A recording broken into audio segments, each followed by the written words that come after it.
ball to defend the ball better? Really just keep our man in front of us and play our principles on defense that we practice every single day, and just getting that toughness mentality back that we know we have. What were the principles you got away from at Texas A&M? Really just getting too far strung out on certain players and not following the scouting report as we did in film room, and really main thing, just keeping the ball out the paint and keeping our man in front of us.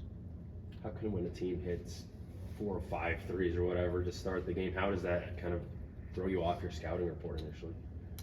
It really just makes us think, but at the same time, we just have to stick to the game plan and just stick to what we've been taught throughout the whole entire week through our scouting report. What are the challenges that come with playing a team a second time? Just really the tendencies, I'd say, but at the same time, it's fun because each player knows each other very well. We know each other's tendencies, and it just brings a more high competitive game. What did you learn about the Vanderbilt team that you're taking into this week?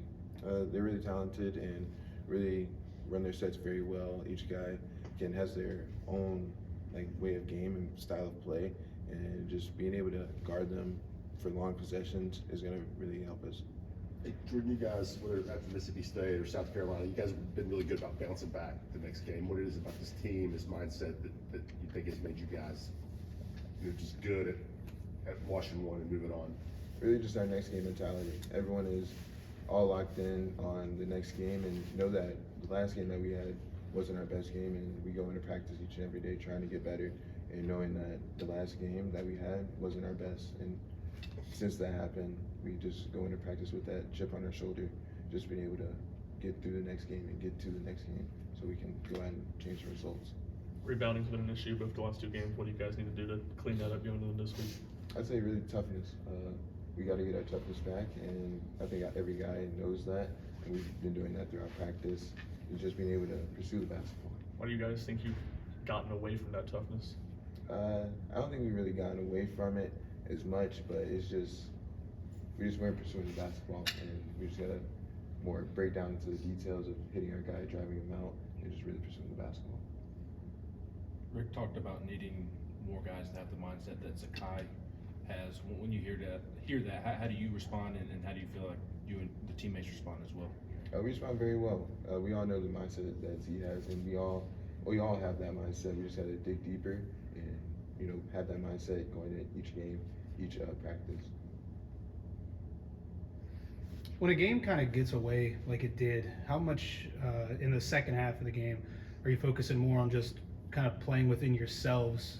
Is there an opportunity to kind of just work on some things maybe there when you're in the last 4 or 5 minutes there in a game that you can't catch up in? Really, in that game we did get away from ourselves a little bit, and we just have to, when games get out like that, we just have to still stick to our game plan and stick to our principles, so then we can try to get the win.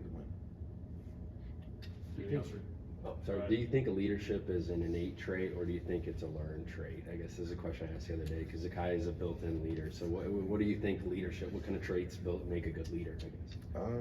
Really just the heart and the will, really. Being really vocal goes into being a great leader, and that's Zakai. Zakai's always talking on the court. He's always pushing guys to get better. He's not afraid to call you out for what you're doing and what you're not doing. And that's the great thing about Zakai. He's always gonna make sure you're doing the things you're supposed to be doing. Jordan, how much do you personally, or you guys as a team, look at the standings, look at the records, see what teams in front of you, who they have left on the schedule, what road trips they have? How much do you guys pay attention to that? We don't really pay attention to it much. It's all about us and how we can all get better throughout the season, what we need to get better day by day. How have you seen your leadership traits grow in your time here at Tennessee? I've seen it grow a lot because I'm always around Zakai. Zakai's always talking. I'm trying to be more like him in that aspect and be more vocal on the basketball court. And I see that help other guys, because whenever I'm talking, it gives other guys the opportunity to listen and be able to talk more, so that everyone's more comfortable on the court. What stands out about Arkansas? It's they're rebounding. They're a really good rebounding team. It's going to be very similar to the game at Texas A&M. It's going to be very physical. They're a great isolation team, and they have all great pieces on them. Anything else? Thanks, Jordan.